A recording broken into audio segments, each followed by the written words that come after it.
নমস্কার বন্ধুরা, আমি এই মুহূর্তে আছি উত্তর ভাটোরা, হাওড়া ডিস্ট্রিক্ট, রামপদ দর্জির বাড়িতে।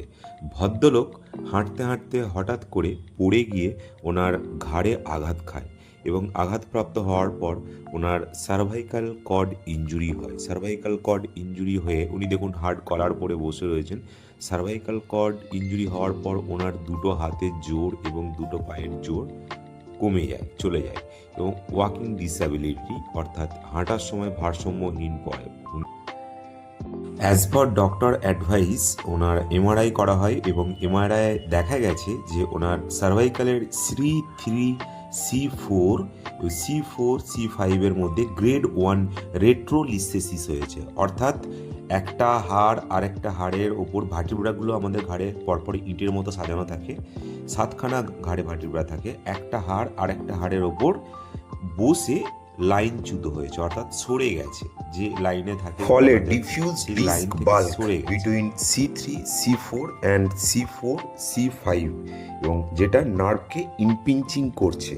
এই জায়গায় নার্ভ ইমপিঞ্চিং হলে যে সমস্যাগুলো হয়, সেই যে উপসর্গগুলো তৈরি হয় সেইগুলো হলো, যেমন শোল্ডার জয়েন্ট, ডেলটয়েডের পাওয়ার আস্তে আস্তে কমে যায়, ট্রাপিজিয়াস মাসেলে নাম্বিং হয় এবং বাইল্যাটারাল আপার লিম্ব অর্থাৎ দুটো হাতেতে টিংলিং সেন্সেশন হয়, ঝিনঝিন করে। এর সাথে ব্রিদিং ট্রাবল হয়, শ্বাস প্রশ্বাসের সমস্যা হয়, ওয়াকিং ডিসঅ্যাবিলিটি অর্থাৎ দুটো হাত দুটো পায়ের জোর ক্রমশ, পেশেন্টের ফাইন মুভমেন্টগুলো আস্তে আস্তে লস হয়। ফাইন মুভমেন্ট যেমন আপনার জামার আঙুল দিয়ে জামার বোতাম পরা, সূচ ধরা, এগুলোকে ফাইন মুভমেন্ট বলা হচ্ছে।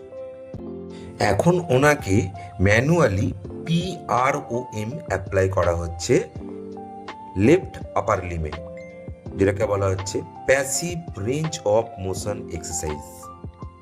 Shoulder flexion extension actively patient করছে, বাট পাওয়ার কম আছে, সেটা গ্র্যাজুয়ালি আস্তে আস্তে ইনক্রিজ করবে by PROM, PNF technique, stretching.